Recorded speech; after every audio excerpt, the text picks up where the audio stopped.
Dans cette vidéo, nous poursuivons notre cours sur la fonction logarithme népérien.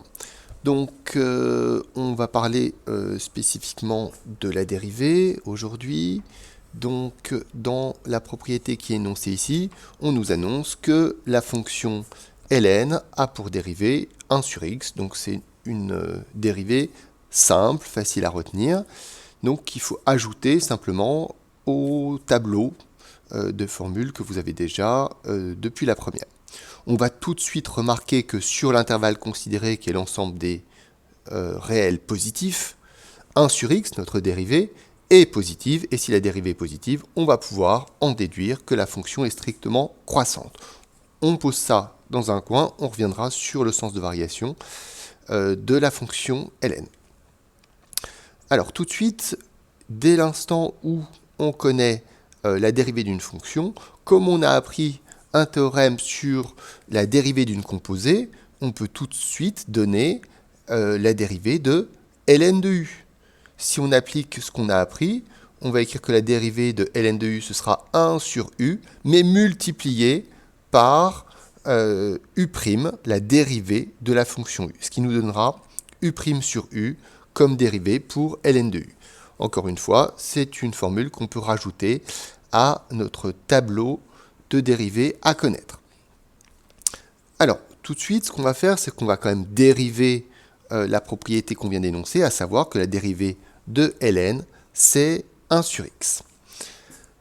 Alors, pour cela, on va se donner une fonction h qui va être exponentielle de ln de x.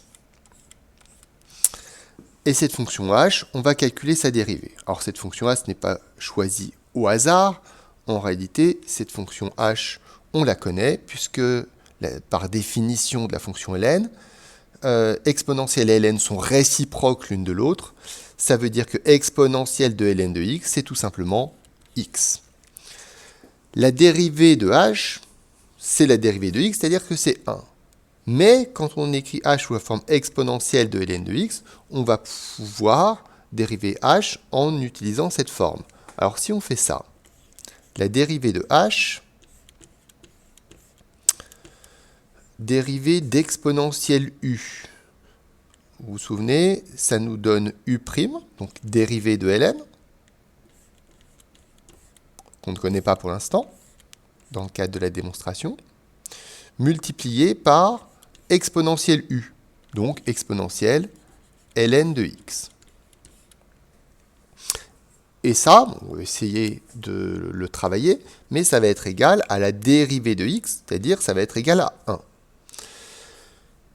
La dérivée de ln, on ne connaît toujours pas pour l'instant. La dérivée de ln, on laisse ça, c'est ce qu'on cherche en fait. Ensuite, dans ce qu'on a écrit exponentielle de ln de x, tout simplement, c'est x, puisque exponentielle et ln sont des fonctions réciproques l'une de l'autre, et ça, c'est égal à 1. Ce qui fait que dans cette égalité, nous allons pouvoir isoler ln de x', la dérivée de ln de x, en passant le x de l'autre côté, en faisant une division, et on va trouver que la dérivée de ln de x, c'est 1 sur x. Donc voilà la démonstration de notre propriété dérivée de la fonction ln. Alors comme annoncé, cette dérivée est positive, donc la fonction est strictement croissante, on va pouvoir établir le tableau de variation de la fonction ln. Donc vous notez ce tableau de variation qu'on complétera ensuite en écrivant les limites. Pour l'instant, on fait simplement le tableau de variation.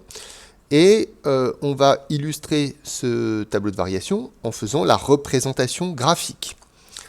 Alors, pour être un tout petit peu précis sur la représentation graphique, on va quand même s'aider de ce qu'on connaît. Alors, ce qu'on connaît, c'est la fonction exponentielle. La fonction exponentielle, on sait que exponentielle de 0, c'est 1, et on sait que exponentielle 1, c'est e.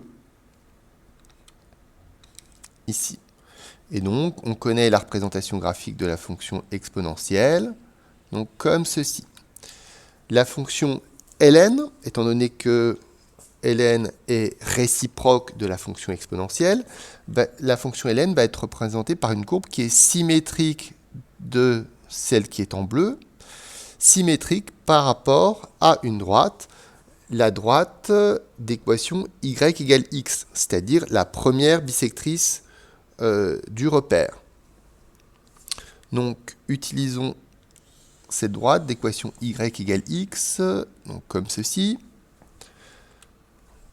La droite, on précise, d'équation y égale x. En bleu, nous avons donc la fonction exponentielle, représentée par la courbe y égale exponentielle x. Et nous, ce que nous voulons tracer, c'est la courbe représentant la fonction ln. Alors, on peut déjà placer le symétrique des points qu'on connaît sur la courbe bleue. Symétrique du point de coordonnée 0, 1, ça va être 1, 0. Donc, avec inversion du rôle des abscisses et des ordonnées, inversion du rôle des images et des antécédents. Qu'on va noter ici en valeur particulière, ln de 1, c'est 0. On rappelle que ça revient à dire ce qu'on connaît, que exponentielle 0 est égal à 1. Et puis, on va placer un deuxième point pour construire cette représentation graphique de la fonction exponentielle. On va dire que ln de e, donc e ça va être ici à peu près, ln de e sera égal à 1. On note dans les valeurs particulières, ln de e est égal à 1. Donc, qui correspond au fait que exponentielle 1 est égal à e.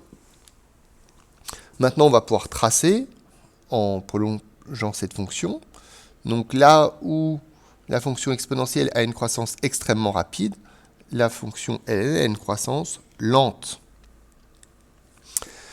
On peut déjà avoir une idée des limites, qu'on verra dans une prochaine vidéo. Au niveau des limites, la limite de la fonction exponentielle en plus l'infini, ce sera quand même plus l'infini, même si la croissance est extrêmement lente. Et puis, on aura une limite en 0. En 0, la limite de ln, ce sera moins l'infini. Donc, comme on les a conjecturés, on va en profiter pour les écrire. Ici, limite de la fonction ln en 0, ce serait moins l'infini. Limite en plus l'infini, ce serait plus l'infini. Donc, limite qu'on notera un petit peu plus tard et qu'on démontrera. Voilà la fin de cette vidéo sur la dérivée de la fonction ln et sur son sens de variation.